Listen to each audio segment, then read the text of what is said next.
Peace to all and good day. This week, our daily readings from Acts and John is about the church enduring persecution and conflict, scattering at the beginning, and yet it survives. More than that, it grows. Why? Because it's being fed by something deeper than circumstances.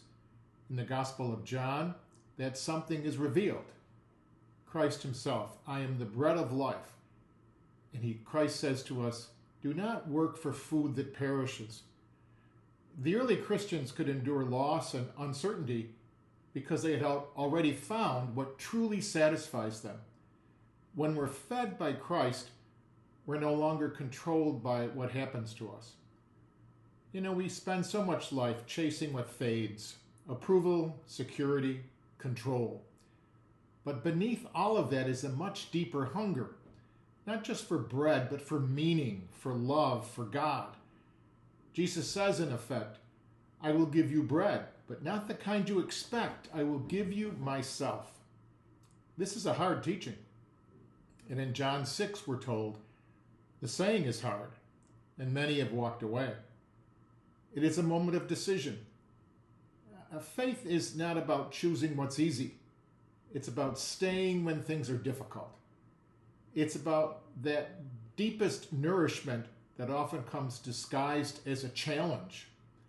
The question is not, what am I getting, but what is feeding my soul? There's a line attributed to Blaise Pascal. There is a God-shaped hole in every human heart. And we try to fill it with many things, but only one thing fits.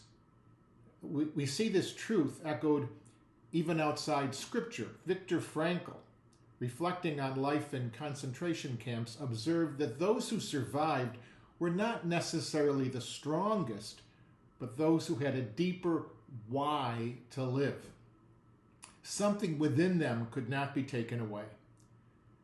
Our faith gives us that why. Sometimes what we feel is like loss in our lives is actually a kind of sending. We think this is the end, but in God's hands, it may be the beginning of something we never would have chosen, but deeply need. God feeds us not only in moments of stability, but also in moments of disruption. But we certainly can miss that. We get distracted, we rush, we close ourselves off, and so grace quickly passes us by quietly. In the end, faith is not about everything making perfect sense. It's about knowing there is nowhere else to go. We're all hungry. And the question is not whether we hunger, but what we turn to. Christ does not offer us something temporary. Christ offers us himself. And that can change everything if we open ourselves to it. Have a peaceful week.